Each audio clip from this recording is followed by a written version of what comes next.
Bora young lá. age in his chocolate shop, couldn't imagine that he would turn his destiny into the most distinctive chocolate brand ever created.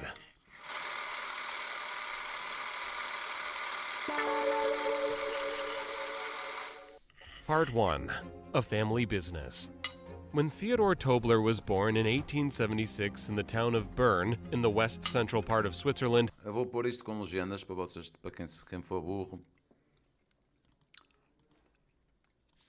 his fate was sealed.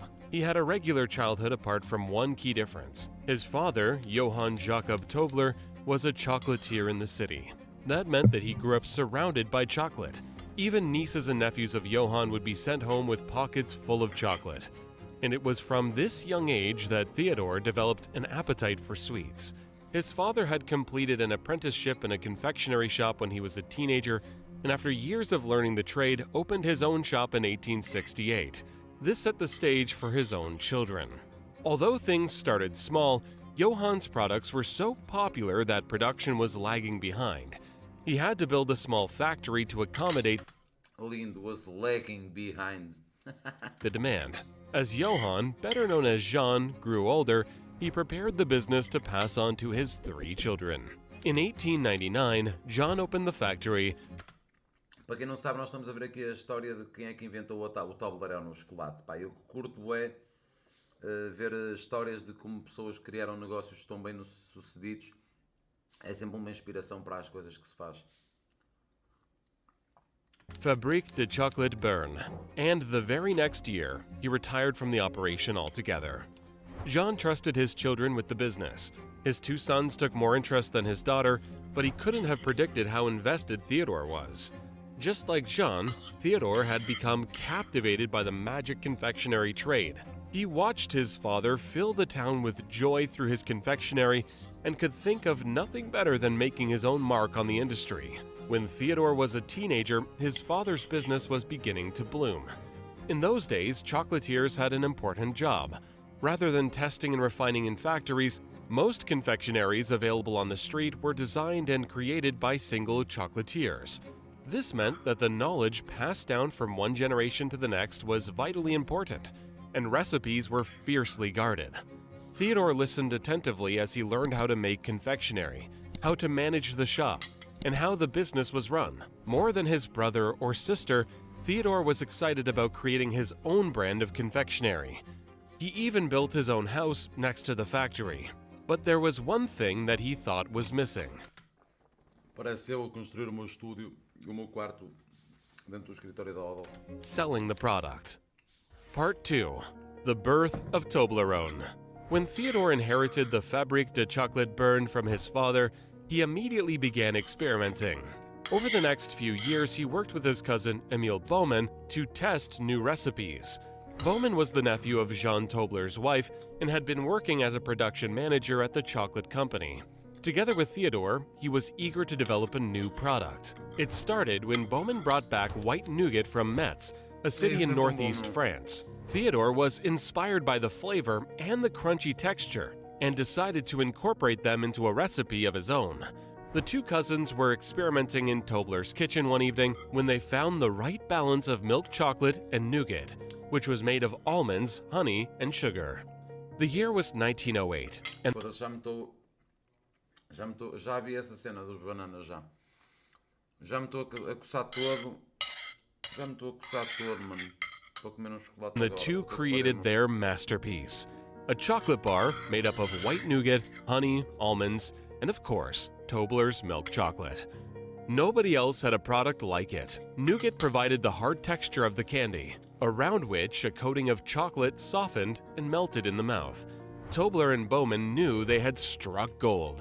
Part 3. Creating a business. For their new product, they decided to use Tobler's name, as he and his father were already well-known chocolatiers, but they merged Tobler with the word Torrone, which is an Italian word for the type of nougat they were using. Tobler became the first Swissman to apply for a patent for Toblerone's manufacturing process. The patent described the basic process, though there are many production secrets that the company has kept hidden until this day.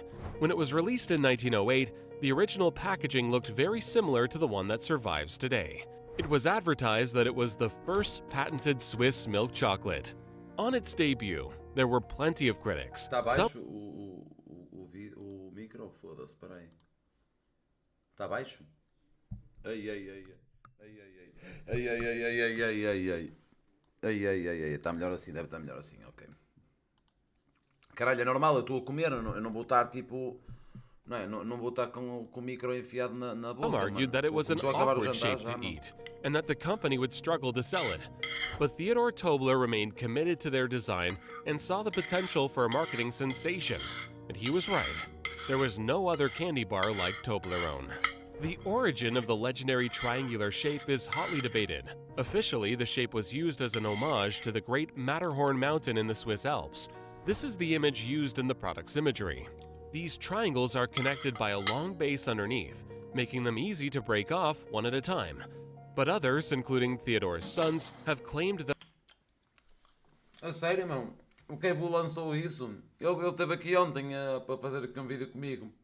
Já vou ver então essa música do Kevu da nossa casa. Já vou ver a seguir a isto. Este vídeo já the triangular shape has a very different origin story.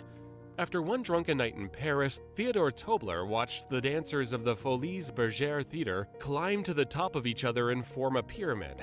It was apparently after this outing that Theodor decided to adopt the triangular shape. Part 4. Spike and Fall. The timing of Toblerone's release couldn't have been better. After World War I, the confectionery market exploded. During the war, which lasted between 1914 and 1918, soldiers in Europe were often given chocolate rations to supply them with energy through caffeine and sugar. It also helped to keep morale up. Every British soldier received a King George chocolate tin, and 20-pound blocks of chocolate were sent to Americans fighting on the front line. Toblerone wasn't directly supplied to troops, but it helped stimulate global demand for confectionery, in particular candy bars. With the help of their new product, Tobler built his father's confectionery shop into one of the biggest employers in the town. By 1920, around 2,000 people were working at the factory to keep up with demand. Emil Bowman's father, as the head of exports for Toblerone, brought the candy to the United States and around the world. Toblerone was pulling in over 100... É engraçado, eu não sei se vocês também têm esta ideia, mas o Toblerone, ou como é que vocês dizem, é um chocolate, pá, eu adoro, é um chocolate fantástico, mas é um chocolate sempre que transmite sempre um mais requinte do que um chocolate normal, como um chocolate Milka, não é? Não sei se foi do marketing que eles fizeram ao longo da sua história ou não, mas a verdade é que o formato, tudo, não sei, a ideia que eu tenho é que o Toblerone realmente é um chocolate com mais classe do que o Milka, por exemplo.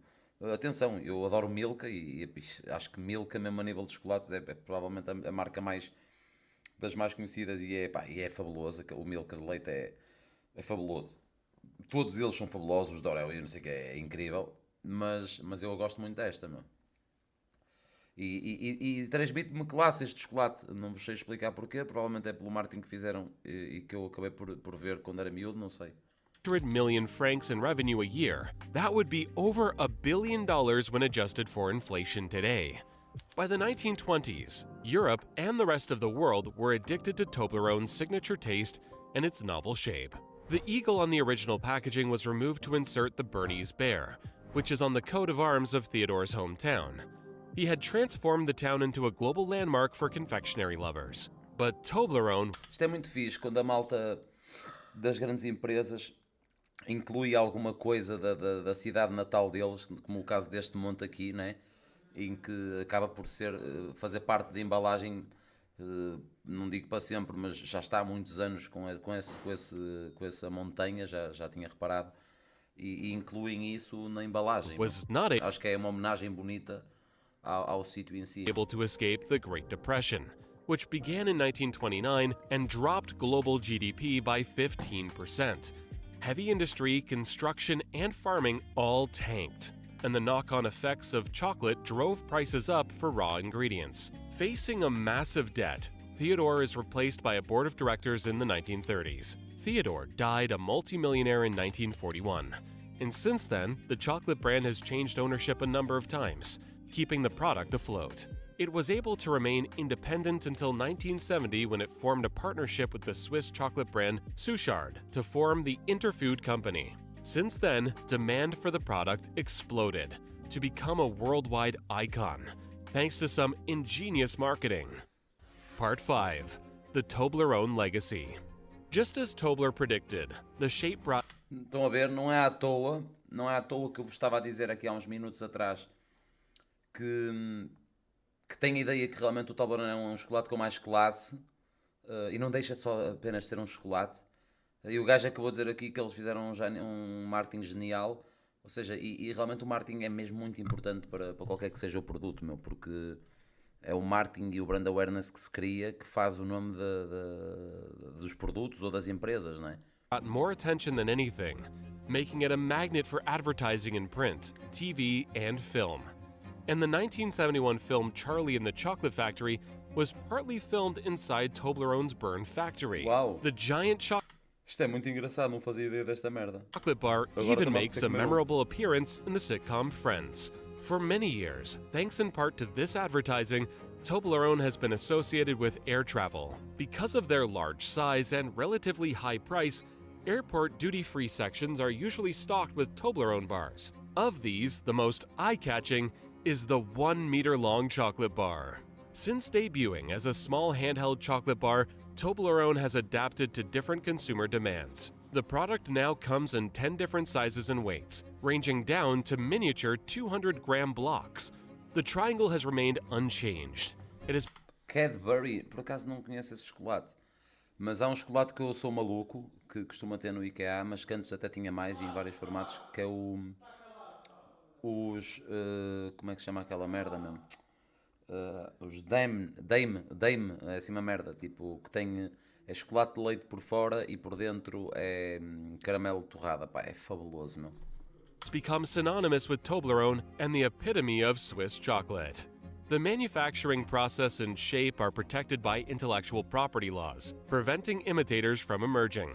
Toblerone went on to release a dark chocolate version in 1969 and white chocolate a year later, and 8 more flavors over the years. But for its classic product, the recipe has remained the same. The magic ingredients are milk, honey, and almonds. Toblerone now uses milk manufactured by more than 10,000 Swiss cows, 23 billion bees, and over 40,000 almond trees.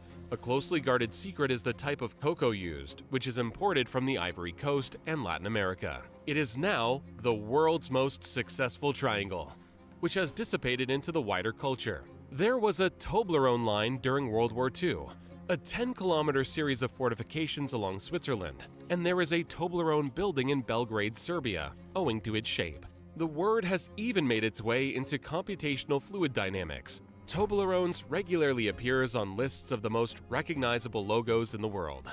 Part 6. Today and the Future. In 1990, Toblerone was acquired by the multinational conglomerate Mondelez International, the renamed Kraft Foods. Kraft Foods consolidated the chocolate market when it was purchased by Cadbury in 2010 for $18 billion.